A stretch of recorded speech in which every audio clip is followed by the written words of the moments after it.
Definición: toda parte homogénea de un sistema en equilibrio constituye una fase.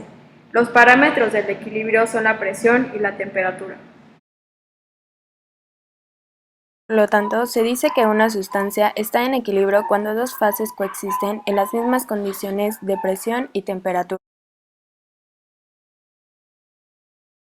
Las condiciones para que se dé el equilibrio son las siguientes: misma temperatura o equilibrio térmico, misma presión o equilibrio mecánico y mismo potencial químico. Se puede decir también que el equilibrio físico existe en un sistema cuando todas las variables termodinámicas, energía interna, entalpía, entropía y energía libre de Gibbs no cambian con el tiempo. El punto de fusión de una sustancia es la temperatura a la cual se lleva a cabo la transición del estado sólido al estado líquido. En esta transición se encuentran en equilibrio las fases sólida y líquida. En el caso del punto de sublimación, la temperatura es equivalente a la de ebullición. Punto de ebullición. Se denomina punto de ebullición al equilibrio que se da entre la presión de vapor de un líquido y la presión externa. El equilibrio en este punto se describe con la ecuación de Clausius-Clapeyron. Potencial químico. El potencial químico es el cambio en la energía libre de Gibbs con respecto a la cantidad de materia. En el caso de una sustancia pura, la energía libre de Gibbs total de un sistema es G, o potencial químico, es igual a mu por nu, donde nu es el número de moles del material con potencial químico mu.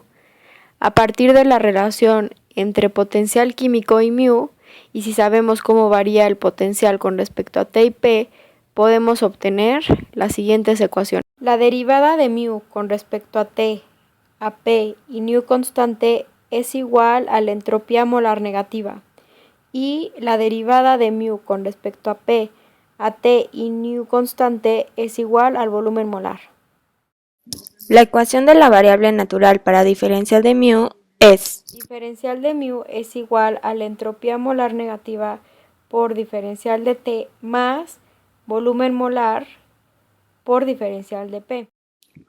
También podemos escribir la ecuación de la derivada en términos del cambio en el potencial químico. Los diagramas de fases son representaciones gráficas de la fase que están presentes en un sistema de materiales a varias temperaturas, presiones y composiciones.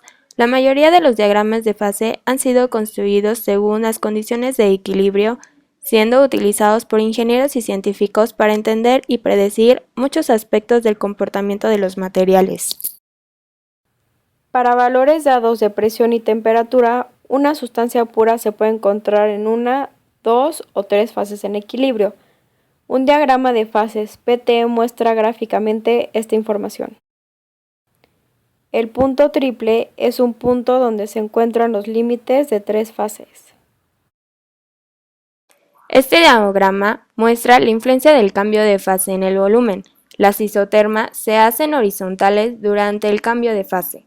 La curva binodal une los puntos de líquido saturado como A, el punto crítico, y los puntos de vapor seco como B. La información que se puede obtener a partir de los diagramas de fases es la siguiente: conocer qué fases están presentes a diferentes composiciones y temperaturas bajo condiciones de enfriamiento lento o equilibrio. Averiguar la solubilidad en el estado sólido y en el equilibrio de un elemento o compuesto en otro. Determinar la temperatura a la cual una aleación enfriada bajo condiciones de equilibrio comienza a solidificar y la temperatura a la cual ocurre la solidificación. Y por último, conocer la temperatura a la cual comienzan a fundirse diferentes fases. La ecuación de Clausius-Clapeyron proporciona la pendiente de la línea de equilibrio entre dos fases en el diagrama presión-temperatura para un sistema de un componente. Consideremos el equilibrio de fase de una sustancia A. En el equilibrio, las energías molares de las fases alfa y beta deben ser iguales. Reordenando, En equilibrio, delta G es igual a 0. Se puede considerar que la ecuación de Clausius-Clapeyron es una manera de observar matemáticamente un cambio de fase de una sustancia pura, así como para determinar el delta H de cambio de fase, ya sea líquido-gas, sólido-gas, etc. Una relación importante en el número de diagramas de fase es la regla de fases de Gibbs. Esta regla relaciona el número de componentes C, el número de fases F y el número de relaciones adicionales N, con los grados de libertad L o números de variables a especificar para poder conocer las características de un sistema en equilibrio.